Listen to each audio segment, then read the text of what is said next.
هم میهنانم درود میفرستم به تک تک شما که شجاعانه در هفته‌ای که گذشت خواب رو از خامنه‌ای و رژیمش گرفتید. به ویژه میخواهم به نوجوانان و جوانان میهن پرست کشورمان درود بفرستم که من آنها را نسل وی برای پیروزی یا ویکتوری مینامم.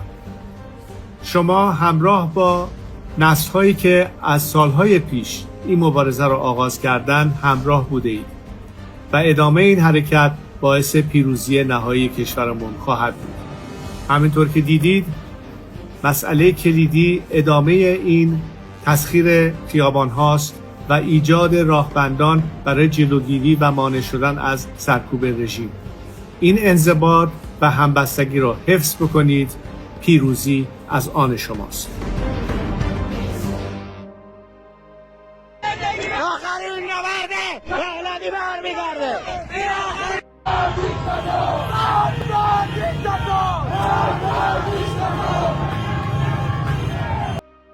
در شرایطی که علی خامنه‌ای مردم شهرهای مختلف ایران رو مزدور و وابسته به دشمن خطاب میکنه، همزمان خبرهایی منتشر شد که نیکولاس مادورو با عملیات نیروهای ویژه آمریکا بازداشت شده. رهبری که در 36 سال گذشته هیچگاه مسئولیت مشکلات کشور را نپذیرفت و همیشه دشمن را مقصر معرفی میکرد، این بار ناخواسته حقیقت را گفت. چون امروز مردم ایران واقعاً اون رو دشمن خودشون میدونن. مردمی که در خیابانها فریاد مرگ بر خامنه‌ای و جاوید شاه را سر میدهند، اغتشاشگر نیستند. آنها صاحبان این سرزمینند.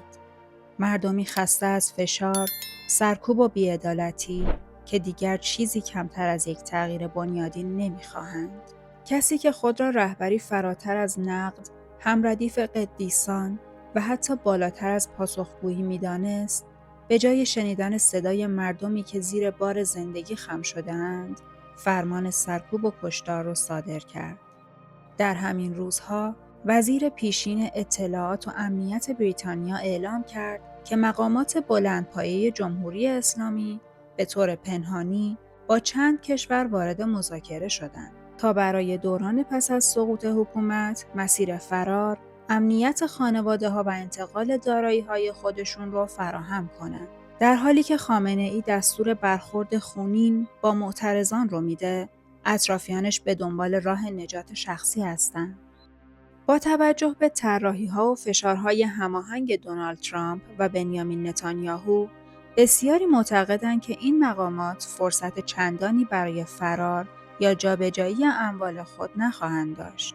دیروز صبح، درست زمانی که مردم خود را برای حضور گسترده‌تر در خیابان‌ها آماده می‌کردند، خبر شوکه کننده حمله آمریکا به ونزوئلا و دستگیری مادورو و همسرش منتشر شد.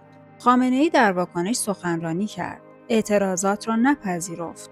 آنها را اغتشاش نامید و فرمان سرکوب داد. اما این سخنان کوچکترین اثری بر عقب نشینی مردم نداشت. گویی مردم دیگر صدای او را نمی‌شنوند. شعارها بار دیگر مستقیما شخص خامنه‌ای را هدف گرفت. تنها چند ساعت بعد از این موضع‌گیری‌ها، شاهزاده رضا پهلوی که این روزها پی در پی پیام و فراخوان صادر میکنه و به خوبی میدونه نامش در خیابان‌های ایران فریاد زده میشه، بیانیه‌ای منتشر کرد. او خطاب به مردم گفت که خامنه‌ای دیر یا زود پایین کشیده خواهد شد و به نیروهای سرکوب هشدار داد که از اجرای دستورات برای ضربه زدن به هم میهنان خود خودداری کنند. او یادآوری کرد که نیروهای نظامی و انتظامی برای دفاع از مردم و خاک کشور سوگند خوردند، نه برای کشتن مردم خودشان. شاهزاده رضا پهلوی به نیروهای امنیتی گفت: شما امروز بر سر یک دوراهی تاریخی ایستاده اید. یا در کنار رهبری بمانید که در حال سقوط است و سرنوشت خود را به او گره بزنید، یا به مردم بپیوندید. چرا که پس از فروپاشی این حکومت هیچ کس از پاسخگویی فرار نخواهد کرد. این پیام نیروهای سرکوب را در موقعیتی دشوار قرار داده، تصمیمی که سرنوشت انقلاب آینده ایران را رقم خواهد زد. همه ما به یاد داریم که تنها 1 سال پیش حکومت بشار اسد سقوط کرد و او هنگام فرار حتی نزدیکترین افراد خانواده‌اش را با خود نبرد. بعید نیست خامنه‌ای هم اگر فرصتی برای فرار پیدا کند، حتی فرزندانش را پشت سر بگذارد. همانطور که مادورو به شکلی ناگهانی و جنجالی دستگیر و به آمریکا منتقل شد. ممکن است روزی از خواب بیدار شویم و خبر فرار، دستگیری یا مرگ خامنه‌ای را بشنویم. آن وقت نیروهای سرکوب در خیابان‌ها تنها می‌مانند و مقابل مردم قرار می‌گیرند.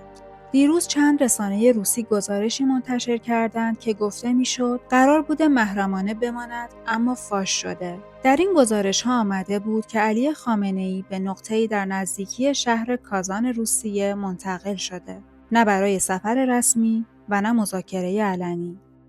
هرچند برخی از کارشناسان این اخبار را بخشی از جنگ رسانه‌ای می‌دانند، اما بسیاری باور دارند سخنرانی اخیر خامنه‌ای از قبل ضبط شده و حتی چند پیام دیگر هم آماده شده تا به تدریج برای حفظ روحیه حامیان حکومت پخش شود.